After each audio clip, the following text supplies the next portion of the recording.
So the Thunder got bounced in round 1 for however many years in a row now. And now the question really is, how do they go from here? How do they improve this team? How can they go on deeper playoff runs? And before I get to the salary stuff and draft picks, I think the first thing to ask is Russell Westbrook on a decline here? Well, he just had his worst season in a while. Percentages were rough, shot selection was rough. Of course, some of this is always the case with Russ, because I don't think he's going to stop attempting over 20 shots a game, which is what he did this season, and the pull-ups and the long twos and the contested threes, even though he hasn't been a good three-point shooter for the majority of his NBA career, pretty much outside of his MVP season.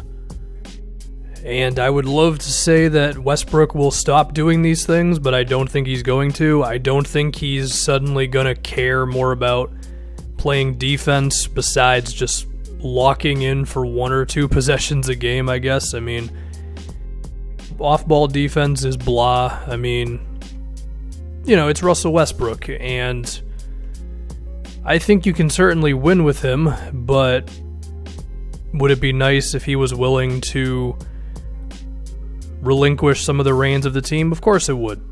In the idea of running more actual offense and things like that, but I just don't think those things are really going to happen, which is unfortunate. The next thing we can look at is the idea of keeping Billy Donovan around. So I don't think Billy Donovan is outright terrible, which I know is going to be the knee-jerk reaction to this series. That being said, I think there's definitely better options out there, if I'm assuming that Billy Donovan is just kind of an average coach, which is what I believe. I mean, these guys have had success in regular seasons, playoffs come around, and some dumb things start to happen. I think a lot of it could be that their defense against the Blazers didn't work initially in terms of Dame not really caring if you trap him anymore. But then they kind of didn't do much else. There wasn't like a plan B or a plan C. It was kind of, well, this ain't working, and eventually they took Steven Adams out. And even then, I think they kind of waited a little too long to go super small. So, yeah, I mean, if you want to make a case for Billy Donovan being canned, I'm not going to argue with you too hard about it. So, yeah, I mean, that's where I'm at on Billy Donovan. Could they fire him? I mean, I wouldn't kill them for doing it as long as they have an actual plan in terms of who they want to take on. Because, again, I'm not huge on Billy Donovan anyway. Although I will give him one little break. They didn't have Robertson and he would have helped. Anyway, let's get to the salary situation for this team, and it is not pretty. They are at $147 million committed next season, which is actually more money than they're at this year by about $1 million. If they end up using their draft pick, then that's another, what, 2 or 3 million or something. So this team is maybe the most expensive team in the league. I'm trying to find ways for them to get under the salary cap, or under the luxury tax, excuse me, which I think would allow them to get their full mid-level, depending on the timing of it all. Steven Adams, I mean, he's a good player, but he's only 25, and it seems like he's already having moments of declining on top of his contract. Like, who wants to give a center that much money, you know? Unless you're a guy who transforms a defense. And, I mean, Steven Adams, I like him, and he's a good defensive player, but I don't think he's on that level. I guess there's always the chance of a buyout, but I don't really know who they would choose to do that with. Yeah, I don't know. There isn't some obvious move, or at least obvious to me, move for this team to get under the luxury tax. Unless they were going to trade their first round pick, and hey, maybe that's the route to go. Maybe with where this team is and the fact that Paul George is 28 and Westbrook is 30, maybe you're not really interested in using your first round pick and you would use it to get off of some money. I mean, it's not a ridiculous idea.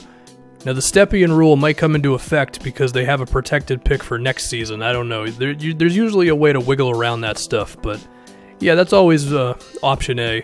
I guess Patrick Patterson's money they would love to get off of. But besides that, this team needs shooting, and I don't know where that comes from, really. Unless Westbrook just wants to get better at shooting out of nowhere. But I'm not really expecting that one. So then it's like, alright.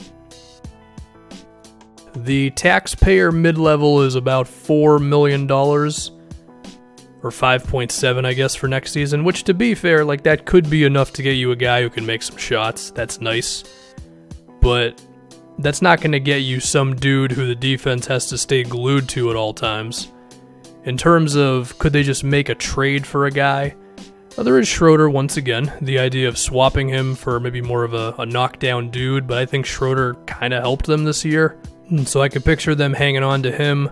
They need Jeremy Grant. I don't know, man. I mean, maybe Terrence Ferguson is a trade chip. Maybe Nerlens Noel is one. Yeah, I'm kind of chomping at the bits to find some real moves this team can make. And there's certainly little ones they can. And, I mean, you could argue that that's all this team really needs is just more shooting. But it's still not looking super pretty. Yeah, I mean, there's a chance that this team is destined to just be another Western Conference team, one that can win 45 plus games, and I mean, I think they can get out of the first round and get to the second round and hey, maybe even get to a conference finals appearance, depending on how the bracket ends up and all that over the next couple of years. But do I think this team is a real title contender? No. But I don't think they're dead either. There's certainly I mean, we have to at least open up the realm of possibility that Russell Westbrook does adjust his game a little bit.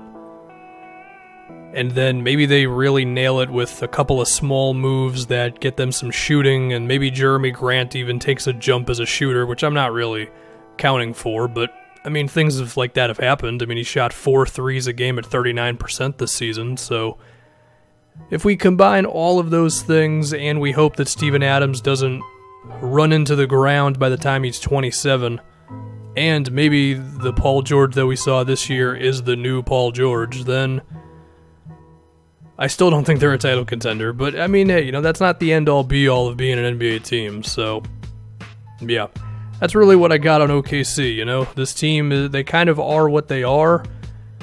Certainly things can happen, but the way that this season ended and the way the last couple have ended, I wouldn't be shocked if that's just kind of the norm moving forward. I mean, I don't know. Where does Russell Westbrook rank in the best players in the league at this point? He's probably, maybe he's number like 12, 13, I don't know. I mean, Paul George is in that same boat.